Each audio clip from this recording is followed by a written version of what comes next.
ದೊಡ್ಡಮ್ಮನೇ ಕೊನೆ ದೊಡ್ಡಮ್ಮ ಹಿಂಗೇನಿದೆ ಇನ್ನೊಂದು ರಾಕ್ ನೋಡ್ತಿದ್ದು ಅಂತೂ ಇಂತೂ ಬಂದು ನಾವು ಮಂತ್ರಾಲಯ ರೈಲ್ವೆ ಸ್ಟೇಷನ್ಗೆ ತಲುಪ್ತು. ನಾವು ಬಂದಾಗ ನೋಡ್ಬೋದು ನೀವೇ ಅಲ್ಲಿ ಟೈಮು 4:40 ಆಗಿತ್ತು. ನಾವು ಬರಬೇಕಾಗಿದ್ದು 3:30ಗೆ. ಯೂಶ್ವಲ್ ಆಗಿ ಅಲ್ಲಿ ಟ್ರೈನ್ ಫುಲ್ ಡಿಲೇ ಆಗಿ ನಾವು ಬಂದಿದೆ 4:40 ಆಯಿತು. ನಿಯರ್ ಬೈ ಅಲ್ಲೇ ರೈಲ್ವೆ ಸ್ಟೇಷನ್ ಹತ್ರ ಬರ್ತಾ ಇದ್ದಂಗೆ ಆಟೋ ಕ್ಯಾಬ್ಗಳು ಸಿಗುತ್ತೆ. ಪರ್ ಪರ್ಸನ್ 50 ರೂಪೀಸ್ ಅಂತ ಹೇಳ್ತಾರೆ ದೇವಸ್ಥಾನದ ಹತ್ರ. ರೂಮ್ ಬುಕ್ ಮಾಡಿದ್ದು ನಾವು. ಸೊ ರೂಮು ನಾವು ಟಿಕೆಟ್ ಪ್ರೈಸ್ ನಾನು ಆಗಲೇ ಹೇಳ್ದಂಗೆ ಫುಲ್ ನಾನು ಡೀಟೇಲ್ಡ್ ವಿಡಿಯೋ ಮಾಡಿ ಹಾಕ್ತೀನಿ. ನಾವೀಗ ಜಸ್ಟ್ ಬಂದು ರೀಚ್ ಆದೋ. ಟೈಮ್ ಬಂದು 4:40ನಾ ಮತ್ತು 5 o'clock ಆಗಿದೆ. ಏನಕ್ಕಂದರೆ ಟ್ರೈನ್ದೇ ಸ್ವಲ್ಪ ಡಿಲೇ ಆಯಿತು, ಅದಕ್ಕೋಸ್ಕರ. ಅಂದರೆ ನಾವು ರೂಮ್ನ ಆನ್ಲೈನಲ್ಲೇ ಬುಕ್ ಮಾಡಿದ್ದು. ನಾನು ಅದ್ರ ಬಗ್ಗೆ ಆಗಲೇ ಹೇಳ್ದಂಗೆ ಇನ್ನೊಂದು ವೀಡಿಯೋದಲ್ಲಿ ಕಂಪ್ಲೀಟಾಗಿ ನಾನು ಡೀಟೇಲ್ಸ್ ಕೊಡ್ತೀನಿ. ಮತ್ತು ಟ್ರೈನ್ದು ಯಾವಾಗ ಬುಕ್ ಮಾಡಿದ್ದು, ಎಷ್ಟು ದಿನದ ಮುಂಚೆ ಬುಕ್ ಮಾಡಬೇಕು, ಏನು ಎಲ್ಲನೂ ಕಂಪ್ಲೀಟಾಗಿ ಹೇಳ್ತೀನಿ. ಈಗ ಫ್ರೆಶ್ ಅಪ್ ಎಲ್ಲ ಆಗಿ ಸ್ವಲ್ಪ ಹೊತ್ತಿಗೇನು ರೆಸ್ಟ್ ಮಾಡೋಕ್ಕಾಗಲ್ಲ. ಆವಾಗಲೇ ಬಂದಿದ್ದರೆ ನಾವು ನಮ್ಮ ಎಕ್ಸ್ಪೆಕ್ಟೇಷನ್ ಇದ್ದಿದ್ದು 3:30 ಅಂತ ಹೇಳ್ಬಿಟ್ಟು ಬಂದಿದ್ದೆ, ಇಲ್ಲಿ 5 ಆಯಿತು.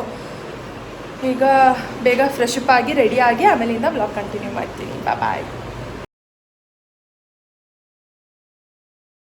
ಎಲ್ಲರೂ ಪಟಪಟ ಅಂತ ಬಂದು ರೆಸ್ಟ್ ಮಾಡ್ದಂಗೆ ನಾವೆಲ್ಲರೂ ಫ್ರೆಶ್ ಅಪ್ ಆದೋ, ಬೇಗ ಫ್ರೆಶ್ ಅಪ್ ಆದೋ. ಯಾಕಂದರೆ ರಶ್ ಆಗಿಬಿಡುತ್ತೆ ದೇವಸ್ಥಾನ ಅನ್ನೋ ಕಾರಣಕ್ಕೆ. ಸೊ ನೋಡಿ, ನಾನು ಈ ಸ್ಯಾರಿ ಹಾಕೊಂಡಿರೋದು ಇದು ಮೈಸೂರು ಸಿಲ್ಕ್ ಕ್ರೇಪ್ ಸ್ಯಾರಿ ಅಂತ ಹೇಳ್ಬಿಟ್ಟು. ರಾಹುಲ್ ಪಂಚೆ ಶಲ್ಯ ಆಂಟಿ ಸೀರೆ. ಹಾಯ್ ಅಮ್ಮ. ಚಿಂಟು ಎಲ್ಲಿ? ಟೈಮ್ 8:15 ಆಗಿದೆ. ಈಗ ಹೋಗ್ತಾ ಇದ್ದೀವಿ. ಅಂದರೆ ತುಂಬ ಜನ ಇದ್ದೀವಲ್ವ, ಎಲ್ಲ ರೆಡಿ ಮಾಡ್ಕೊಂಡು ಹೋಗೋಷ್ಟರಲ್ಲಿ ಇಷ್ಟೊತ್ತಾಯಿತು. ಹೋಗೋಣ. ಅಷ್ಟು ರಶ್ ಇಲ್ವಂತೆ, ವೆನಸ್ಡೇ ಅಲ್ವಾ ಇವತ್ತು, ಸೊ ರಶ್ ಇಲ್ಲ ಅಂತ ಹೇಳಿದ್ರು. Let's go. ತುಂಬ ಖುಷಿ ಆಗ್ತಾ ಇದೆ. ನಮ್ಮ ರೂಮಿಂದ ದೇವಸ್ಥಾನ ವಾಕೆಬಲ್ ಡಿಸ್ಟೆನ್ಸೇ ಇರೋದು. ಮಿನಿಮಮ್ ಒಂದು 8 to 10 minutes ಅಷ್ಟೇ.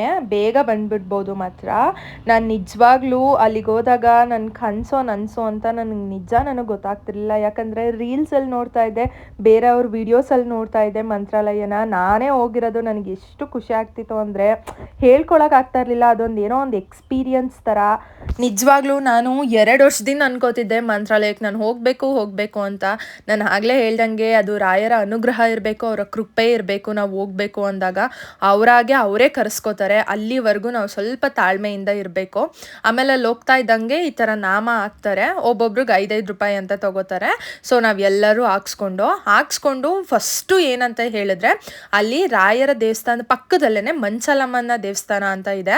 ಅಲ್ಲಿಗೆ ಹೋಗಬೇಕು ನೀವು. ಸ್ಟಾರ್ಟಿಂಗು ಫಸ್ಟ್ ಅಲ್ಲಿ ಹೋಗಿ ಆಮೇಲಿಂದ ನಾವು ರಾಯರನ್ನ ನೋಡಕ್ಕೆ ಹೋಗಬೇಕು. ಏನಕ್ಕೆ ಅಂತ ಹೇಳಿದ್ರೆ ಅದೊಂದು ಸ್ಟೋರಿ ಇದೆ. ಅದು ಏನಂತ ಹೇಳಿದ್ರೆ, ರಾಯರು ಆ ಜಾಗದಲ್ಲಿ ನೆಲೆಸ್ಬೇಕು ಅಂತ ಹೇಳಿದಾಗ ಆ ಊರಿನ ಗ್ರಾಮ ದೇವತೆ ಮಂಚಾಲಮ್ಮ ದೇವಿ ಹೇಳಿತಂತೆ, ನಾನು ಇಲ್ಲಿ ನೆಲೆಸ್ತೀನಿ. ಸೊ ಅವ್ರು ಬಂದು ಫಸ್ಟ್ ನನ್ನ ಅನುಗ್ರಹ ಪಡಿಬೇಕು.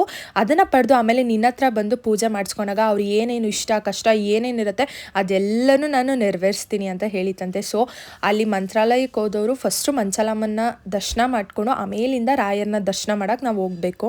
ಯಾರ್ಯಾರು ಗೊತ್ತಿಲ್ಲ ಅವ್ರಿಗೆ ಹೇಳ್ತಾ ಇದ್ದೀನಿ. ಆ್ಯಂಡ್ ನಾವು ಹೋದಾಗಲೂ ಅಷ್ಟೊಂದೇನು ರಶ್ ಇರಲಿಲ್ಲ. ವೆನಸ್ಡೇ ಆಗಿತ್ತು ನಾವು ಹೋಗಿದ್ದು. ಗುರುವಾರ ಆಗಿದ್ರೆ ಸಿಕ್ಕಾಪಟ್ಟೆ ರಶ್ ಇರ್ತಿತ್ತು. ನಾವು ಹೋಗಿದ್ದು ವೆನಸ್ಡೇ ಆಗಿದ್ದರಿಂದ ಅಷ್ಟೊಂದೇನು ರಶ್ ಇರಲಿಲ್ಲ. ಆ್ಯಂಡ್ ಮತ್ತು ನಾನು, ರಾಹುಲ್ ಅವರಮ್ಮ, ನಮ್ಮಮ್ಮ ಹೆಜ್ಜೆ ನಮಸ್ಕಾರ ಮಾಡ್ದು. ಸಿಕ್ಕಾಪಟ್ಟೆ ಸೆಕೆ ಆಗ್ಬಿಡ್ತು ಮಾತ್ರ. ಲಿಟ್ರಲಿ ನನಗಂತ ಹೆಂಗಾಗ್ತಿತ್ತು ಅಂದರೆ, ಯಾಕಂದರೆ ಬೆಳಗ್ಗೆ ನಾಷ್ಟನೂ ಮಾಡಿರಲಿಲ್ಲ, ಏನಿಲ್ಲ. ಆದರೂ ರಾಯರ ಅನುಗ್ರಹದಿಂದ ಹೆಂಗೋ ನಾನು ಕಂಪ್ಲೀಟ್ ಮಾಡಿದೆ ಅದನ್ನ. ಹೆಜ್ಜೆ ನಮಸ್ಕಾರ ಪೂಜೆ ಎಲ್ಲನೂ ಮುಗಿಸ್ಕೊಂಡು ನಾವು ಸಿಕ್ಕಾಪಟ್ಟೆ ಹೊಟ್ಟೆ ಸಿಕ್ತಿತ್ತು. ಯಾಕಂದರೆ ಬೆಳಗ್ಗೆಯಿಂದ ನಾವು ಹಾಗೇ ಇದ್ದೋ, ಏನೂ ತಿಂದಿರಲಿಲ್ಲ. ಸೊ ಅದಕ್ಕೆ ಬಂದು ಪಟಪಟ ಅಂತ ನಾಷ್ಟ ಮಾಡಿಕೊಂಡು ನೆಕ್ಸ್ಟ್ ನಾವು ರೂಮಿಗೆ ಬಂದು ನೋಡ್ತಾ ಇದ್ದಾರೆ ಅಲ್ವಾ ಏನು ಡ್ರೆಸ್ ಚೇಂಜ್ ಆಗಿಬಿಟ್ಟಿದೆ ಅಂತ. ಯಾಕಂದರೆ ಇಲ್ಲಿ ಸಿಕ್ಕಾಪಟ್ಟೆ ಬಿಸಿಲು. ಯಾರೋ ಹೇಳ್ತಾ ಇದ್ರು ಮಳೆ ಬರ್ತಿದೆ ಅಂತ, ಬಟ್ ಇಲ್ಲ, ತುಂಬಾ ಬಿಸಿಲಿದೆ ಇಲ್ಲಿ. ಅದಕ್ಕೋಸ್ಕರ ಸ್ಯಾರಿ ದರ್ಶನ ಮುಗಿಸ್ಕೊಂಡು ನಾವು ಡೈರೆಕ್ಟ್ ರೂಮಿಗೆ ಬಂದು ಈಗ ಡ್ರೆಸ್ ಎಲ್ಲ ಚೇಂಜ್ ಮಾಡಿಕೊಂಡು ನಾನು ಚೂಡಿದಾರ್ ವೇರ್ ಮಾಡಿದ್ದೀನಿ. ನೆಕ್ಸ್ಟು ಎಲ್ಲಿ ಅಂತ ಹೇಳಿದ್ರೆ ಒಂದು 5 ಪ್ಲೇಸ್ ತೋರಿಸ್ತೀವಿ ಅಂತ ಹೇಳಿದ್ದಾರೆ. ಆಂಜನೇಯನ ದೇವಸ್ಥಾನ ಮತ್ತು ಬಿಚ್ಚಲಮ್ಮನ ದೇವಸ್ಥಾನ ಮತ್ತು ಇನ್ನೊಂದು ಸ್ವಲ್ಪ ಪ್ಲೇಸಸ್ ಇದೆ. ಪರ್ ಪರ್ಸನ್ 150 ರೂಪೀಸ್ ಅಂತ ಹೇಳಿದ್ರು. ಸೊ ಹೋಗೋಣ ಅಂತ ಅಂದ್ಬಿಟ್ಟು ಸ್ಯಾರಿಲೇ ಹೋಗ್ಬೋದಿತ್ತು, ಬಟ್ ಹೆವಿ ಬಿಸಿಲಿದೆ ಇಲ್ಲಿ, ಹೋಗೋಕ್ಕಾಗ್ತಾಯಿಲ್ಲ. ಅದಕ್ಕೆ ಬಂದು ಒಂದು ಸ್ವಲ್ಪ ರೆಸ್ಟ್ ಮಾಡಿ ಫ್ರೆಶ್ ಅಪ್ ಆಗಿ ನೀಟಾಗಿ ಫ್ರೆಶ್ ಅಪ್ ಆಗಿ ಹೋಗ್ತಾ ಇದೀವಿ ಈಗ. ಅಲ್ಲಿ ನೋಡಿ ನಮ್ಮ ರೂಮಿಂದ ದೇವಸ್ಥಾನ ಕಾಣಿಸುತ್ತೆ, ಲೈಕ್ ಅಂದರೆ ಫ್ಲಾಗ್ ಕಾಣಿಸುತ್ತೆ ಎಂಟ್ರೆನ್ಸ್ದು. ಮತ್ತು ಈಗ ನಾವು ಯಾವ್ಯಾವ ದೇವಸ್ಥಾನಕ್ಕೆ ಹೋಗ್ತೀವಿ, ಎಲ್ಲೆಲ್ಲಿ ಹೋಗ್ತೀವಿ ಅಂತ ನಾನು ಕಂಪ್ಲೀಟ್ ವೀಡಿಯೋಗಳನ್ನ ಹಾಕ್ತೀನಿ, ನೀವು ನೋಡ್ಕೊಂಡು ಬನ್ನಿ. ಇದು ಈಗ ಒಂದು ಕಡೆಯಿಂದ ಡ್ರೆಸ್ ಚೇಂಜ್, ಪಿಂಕ್ ವೈಟು, ಅವ್ರದ್ದು ಗ್ರೇ ವೈಟು, ಇವಂದು ಬ್ಲೂ ಮತ್ತು ಬ್ಲೂನೇ, ಇವಳ್ದು ಎಲ್ಲ ಮಿಕ್ಸು, ಅವರು ಅಲ್ಲಿದ್ದಾರೆ ಅವ್ರದ್ದು ಬ್ಲೂನೇ, ನಂದು ಮಿಕ್ಸೇ ಎಲ್ಲನೂ. ಅವಳದು ಪಿಂಕ್, ನಮ್ಮದು ಏನಾ. ಹೆಂಗಿತ್ತು ಆ್ಯಂಡ್ ನೆಕ್ಸ್ಟ್ ನಾವು ಅಲ್ಲಿಂದ ಒಂದಾಗಲೇ ಹೇಳಿದ್ರು ಅವರು 5 ದೇವಸ್ಥಾನಗಳನ್ನ ತೋರಿಸ್ತೀವಿ ಅಂತ ಹೇಳ್ಬಿಟ್ಟು ಅಲ್ಲಿಗೆ ಬಂದು, ಇದು ಪರ್ ಪರ್ಸನ್ ಬಂದು 150 ರುಪೀಸ್ ಚಾರ್ಜ್ ಮಾಡ್ತಾರೆ. ಕ್ಯಾಬಲ್ಲೂ ಕರ್ಕೊಂಡು ಹೋಗ್ತಾರೆ ಆ್ಯಂಡ್ ಆಟೋದಲ್ಲೂ ಕರ್ಕೊಂಡು ಹೋಗ್ತಾರೆ. ಕ್ಯಾಬಲ್ಲಾದರೆ ಸಮಥಿಂಗ್ 200 ರುಪೀಸ್ ಅಂತ ಅಂದ್ಕೊಂಡಿದ್ದೀನಿ, ಆಟೋದಲ್ಲಾದರೆ ಪರ್ ಪರ್ಸನ್ 150 ರುಪೀಸ್ ಬೀಳುತ್ತೆ. ನಾವು ಫಸ್ಟ್ ಬಂದಿದ್ದು ಪಂಚಮುಖಿ ಆಂಜನೇಯ ಸ್ವಾಮಿ ಟೆಂಪಲ್ಗೆ. ಅಲ್ಲಿ ದೇವಸ್ಥಾನ ಇನ್ನೂ ಓಪನ್ ಆಗಿರಲಿಲ್ಲ. ನಾವು ಹೋಗಿ ಒಂದು 10 to 15 ಮಿನಿಟ್ಸ್ ಆದಮೇಲೆ ದೇವಸ್ಥಾನ ಓಪನ್ ಮಾಡಿದ್ರು. ಅಲ್ಲಿ ಆಂಜನೇಯ ಸ್ವಾಮಿದು ಪಾದರಕ್ಷೆ ಇರುತ್ತೆ ನೋಡಿ, ಅಂದರೆ ಅವ್ರದ್ದು ಸ್ಲಿಪ್ಪರ್ ಇರುತ್ತಲ್ಲ ಅದಿತ್ತು. ಅದನ್ನ ನೋಡಿಕೊಂಡು ಹಾಗೆ ಅಲ್ಲೆಲ್ಲ ನಮಸ್ಕಾರ ಮಾಡಿಕೊಂಡು ಆಮೇಲೆ ಒಳಗಡೆ ದೇವಸ್ಥಾನ ಇರೋದು, ಸ್ವಲ್ಪ ಮೆಟ್ಲು ಹತ್ಕೊಂಡು ಹೋಗ್ಬೇಕು.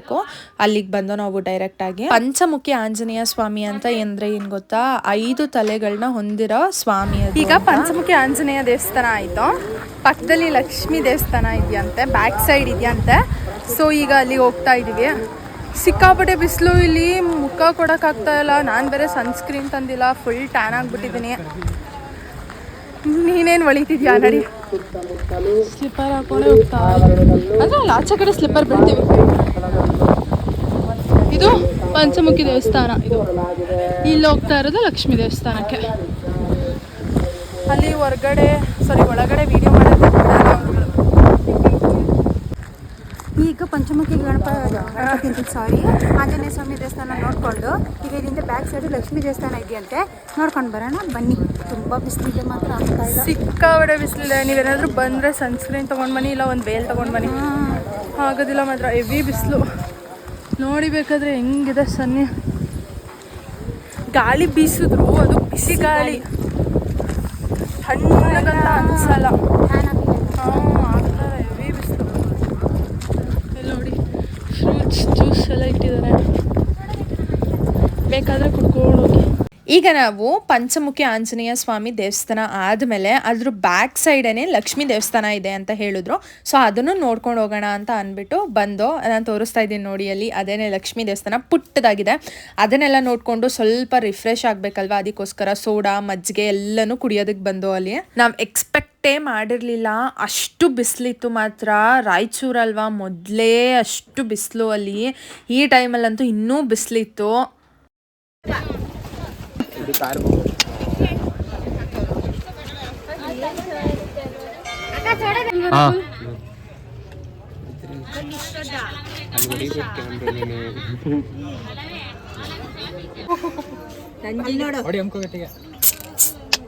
ಅಷ್ಟೇ, ಇಲ್ಲಿ ತನಕ ಆರ್ತು.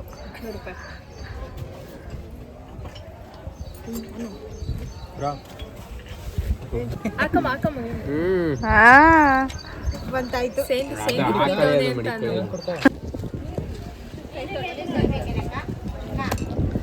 ಹೆಂಗೈತೆ ಅಮ್ಮ? ಸೂಪರ್.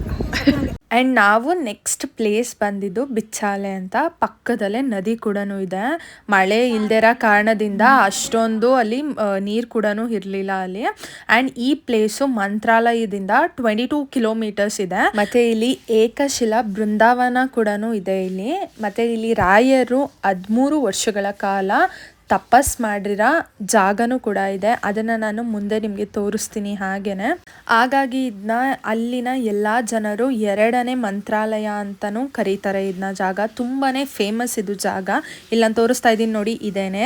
ಅಲ್ಲಿ ನೋಡಿ ಶ್ರೀ ಗುರು ರಾಯರು ತಪಸ್ ಮಾಡಿದ ಜಾಗ ಅಂತ ಹಾಕಿದ್ದಾರೆ. ಆಮೇಲೆ ಆ ದೇವಸ್ಥಾನ ಆದ್ಮೇಲೆ ಸ್ವಲ್ಪ ಮುಂದೆ ಬಿಚ್ಚಲಮ್ಮ ತಾಯಿ ದೇವಸ್ಥಾನ ಇದೆ ಕೂಡ ಕಾಣಿಸುತ್ತೆ. ತುಂಬಾನೇ ಸಕ್ಕತ್ತಾಗಿದೆ ಮಾತ್ರ. ನಿಜ ನೋಡಿದಾಗ ನನಗೆ ಎಷ್ಟು ಖುಷಿ ಆಯಿತು ಅಂದರೆ ಅಷ್ಟು ನೀಟಾಗಿ ಕ್ಲೀನ್ ಕ್ಲೀನಾಗಿ ಇಟ್ಕೊಂಡಿದ್ದಾರೆ. ಇದಾದಮೇಲೆ ನಾವು ನೆಕ್ಸ್ಟ್ ಬಂದಿದೆ ಅಪ್ಪಣ್ಣ ಆಚಾರ ಅವ್ರ ಮನೆಗೆ. ಇಲ್ಲಿ ರಾಯರು 13 ವರ್ಷಗಳ ಕಾಲ ವಿಶ್ರಾಂತಿ ಪಡೆದಿದ್ದ ಜಾಗ, ಆಮೇಲೆ ಇಲ್ಲೇ ಅವರು ಮಲ್ಕೊಳ್ತಾ ಇದ್ದಿದ್ದು ಪ್ಲೇಸ್ ಕೂಡ ಎಲ್ಲ ಇಲ್ಲೇ ಇದೆ. ನಾನು ತೋರಿಸ್ತಿದ್ದೀನಿ ನೋಡಿ, ಈ ಮನೆ ಬಂದು 10 ಕಂಬಗಳು ಹೊಂದಿರುವ ಮನೆ. ಇದು ತುಂಬಾ ಚೆನ್ನಾಗಿತ್ತು. ಬಟ್ ಒಳಗಡೆ ಇನ್ನೂ ಒಂದು ಪ್ಲೇಸ್ ಇದೆ, ಅಲ್ಲಿ ಅವರು ವಿಡಿಯೋ ಮಾಡಬಾರ್ದು ಅಂತ ಹೇಳಿದ್ರು. ಸೊ ಅದಕ್ಕೇ ಹೊರ್ಗಡೆ ಎಷ್ಟಾಗುತ್ತೋ ಅಷ್ಟು ಕ್ಲಿಪ್ಪಿಂಗ್ಸ್ಗಳನ್ನ ನಾನಿಲ್ಲಿ ನಿಮಗೆ ತೋರಿಸ್ತಾ ಇದ್ದೀನಿ. ಅಪ್ಪಣ್ಣ ಆಚಾರ್ಯರು ಮನೆ ಅಂತ ಏನಕ್ಕೆ ಕರೀತಾರೆ, ಇದು ತುಂಬ ಏನಕ್ಕೆ ಫೇಮಸ್ ಆಗಿದೆ ಅಂತ ಅಂದರೆ, ಅಪ್ಪಣ್ಣ ಆಚಾರ್ಯ ಅವ್ರನ್ನ ರಾಘವೇಂದ್ರ ಸ್ವಾಮಿಗಳ ಅಂತರಾಳದ ಶಿಷ್ಯರು ಅಂತ ಅಂದ್ಬಿಟ್ಟು ಕರಿತಾ ಇದ್ರು ಅಲ್ಲಿ. ಸೊ ಅದರಿಂದ ಇದು ಸಿಕ್ಕಾಪಟ್ಟೆ ಫೇಮಸ್ ಆಗಿದೆ. ಇಲ್ಲಿ ನಾನು ತೋರಿಸ್ತಾ ಇದ್ದೀನಿ ನೋಡಿ, ಈ ಪ್ಲೇಸಲ್ಲೇ ರಾಘವೇಂದ್ರ ಸ್ವಾಮಿಗಳು ವಿಶ್ರಾಂತಿ ಪಡಿತಾ ಇದ್ದಿದ್ದು, ಆಮೇಲೆ ಅವರು ಮಲ್ಕೊಳ್ತಾ ಇದ್ದಿದ್ದು ಜಾಗ ಅದು. ಅದೆಲ್ಲ ಮುಗಿಸ್ಕೊಂಡು ನಾವು ಲಾಸ್ಟ್ ಪ್ಲೇಸ್ ಬಂದಿದೆ ಶ್ರೀ ಅಭಯ ಆಂಜನೇಯ ಸ್ವಾಮಿ ದೇವಸ್ಥಾನಕ್ಕೆ. ಇದೇ ನಮ್ಮ ಲಾಸ್ಟ್ ಪ್ಲೇಸ್ ಆಗಿತ್ತು ಅಲ್ಲಿ ವಿಸಿಟ್ ಮಾಡೋದಕ್ಕೆ. ಮತ್ತೆ ಈ ಟೆಂಪಲ್ಲು ಮಂತ್ರಾಲಯದಿಂದ ಜಸ್ಟ್ 2 ಕಿಲೋಮೀಟರ್ಸ್ ಅಷ್ಟೇ ದೂರದಲ್ಲಿರೋದು. ಇಲ್ಲಿ ಹನುಮಂತನ ಸ್ಟ್ಯಾಚುನ ಮೋನೋಲಿಥಿಕ್ ಸಿಂಗಲ್ ಸ್ಟೋನ್ ಅಲ್ಲಿ ಮಾಡಿದ್ದಾರೆ. ಮತ್ತು ಇದ್ರದ್ದು ಹೈಟ್ ಬಂದರೂ 33 ಫೀಟ್ ಇದೆ. ತುಂಬಾ ಚೆನ್ನಾಗಿದೆ ಮಾತ್ರ.